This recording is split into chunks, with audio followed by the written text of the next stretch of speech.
Скопско лето 2025 зад нас, 40 дена, 35 програмски содржини, колажни, мултимедијални и годинава Дирекцијата за култура и уметност се покажа во вистинскиот сјај.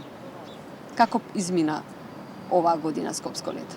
46-тото издание на Скопско лето годинава навистина помина во полн сјај.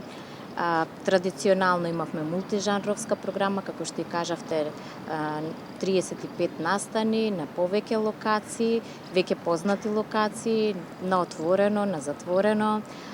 Имавме прекрасни концерти, имавме прекрасни соработки исто така и со националните театри од Македонија. Имавме детски исто така представи, изложби, промоции на книги и така натака. Почнавте навистина ексклузивно, морам да кажам, во Македонска филхармонија, соработка со Софискиот факултет за музичка уметност? Да, Панчев Владигеров од Софија, со млади музичари од Македонија и од Софија. Навистина беше прекрасен концертот. Ке споменам дека на отварањето исто така имавме и отварање со изложба, тоа беше на Томе Аџиевски изложбата, значи дента имавме две отварања практично. Го отворивме фестивалот со уметничка програма и со музичка програма.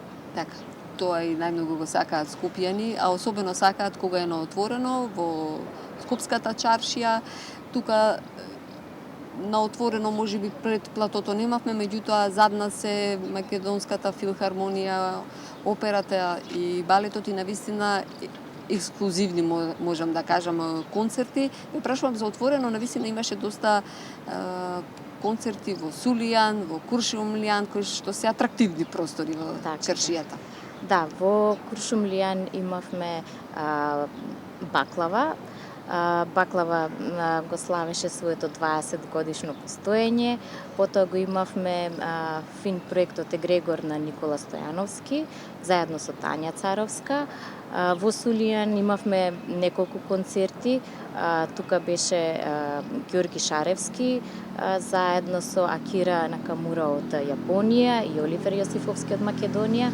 Потоа имавме Фрида од Македонија на Сузана Турунџиева, што беше навистина прекрасен концерт, доста посетен. Традиционално завршивме со музичка младина. Од другите поинтересни настани еве би ги издвоила и ансамбл на Орце Николов, нели тука беше пред колонадата, имавме маестрален концерт на Вјечеслав Поповски во филхармонија, Спона и оркестарот на Полифонија пред платото на Маната, односно мостот пред Маната, славеа исто така и тие 20 години постоење и така натака и така натака. Го споменавте Акира на концертот со Ѓорги Шаревски, меѓутоа имавте и доста странски уметници, различни жанрови. Да, имавме значи Бугарија, Србија, од Црна Гора имавме изложба уметничка, од Белгија имавме, тоа беше Инкар, танцовата група. Тие се полупрофесионална танцова група. Вие сте во постојана комуникација и со уметниците и со публиката. Значи сакаат да доаѓаат, тоа е најважно, странските уметници повторно да настапуваат на Скопско лето и тоа е една традиција на овој фестивал.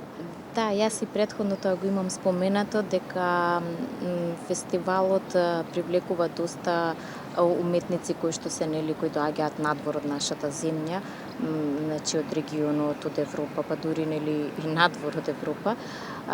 Би истакнала дека навистина препознаваат во фестивалот еден интересен уметнички настан и јас би рекла дека уметниците го препознаваат Скопско лето како еден културен уметнички хаб. Ке имаме ли есенски музички свечености? Да, во подготовки сме секако.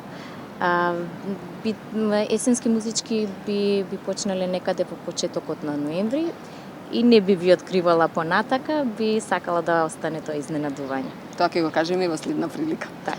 Ви благодарам за разговорот.